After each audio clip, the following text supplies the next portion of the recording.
Тяньши с высоким содержанием кальция. Этот продукт хорошо знаком всем партнерам Тяньши.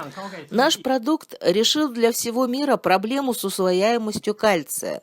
В природе кальция достаточно, но такого, чтобы усваивался на 99%, очень мало, особенно в соотношении 2:1 с фосфором.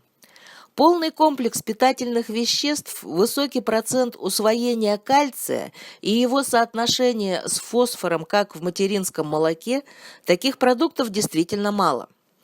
Каково влияние кальция на профилактику сердечно-сосудистых заболеваний?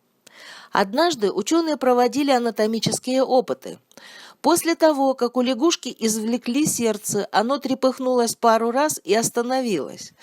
После инъекции с ионами кальция сердце снова начало биться. Можно сказать, что кальций отвечает за сокращение сердечной мышцы. Если человек испытывает дефицит кальция, для обеспечения нормального сокращения сердечной мышцы организму потребуется потратить гораздо больше энергии.